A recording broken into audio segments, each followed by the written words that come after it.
নমস্কার আমার সকল নতুন এবং পুরনো বন্ধুদেরকে। আমার পুরনো বন্ধুরা যারা আছে অনেকেই জানে আমি রেসিপি শেয়ার করি এবং রেসিপিদের নামটা বলে দিই।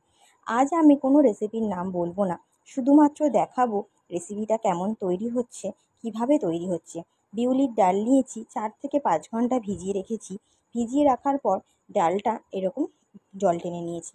মিক্সিতে আমি পেস্ট করে নেব, সামান্য জল দিয়ে পেস্ট করে নেওয়ার পর ঠিক এরকম তৈরি হয়ে যাবে। চামচের সাহায্যে একটু নেড়ে নিয়ে কড়াইতে তেল গরম করে সাদা তেলের মধ্যে কম আঁচে আমি ভেজে নেব বড়াগুলোকে। পাশে ঠান্ডা জল রেখেছি, বড়াগুলো দিয়ে দেব যাতে জলটা টেনে নিয়ে বড়াগুলো একটু স্পঞ্জি আর সফট হয়। খুবই দেখো সফট আর স্পঞ্জি হয়েছে। স্পঞ্জি আর সফট হওয়ার পরে আমরা যদি কেউ গোল রাখতে চায় গোল রাখবে, এবং যদি কেউ শেপ চেঞ্জ করতে চায় হাত দিয়ে একটু চেপে শেপটা চেঞ্জ করে নেবে।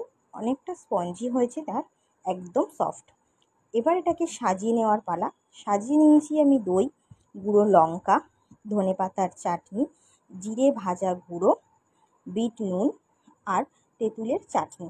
এটা দিয়ে আমি আজকে আমার সাজানোটা শেষ করেছি। তোমরাই বলবে আজকে রেসিপিটার কী নাম এবং কেমন করে আমি সাজিয়েছি, কেমন সুন্দর দেখতে লাগছে। তোমরা বলো, তোমাদের বলার অপেক্ষায় আমি থাকলাম।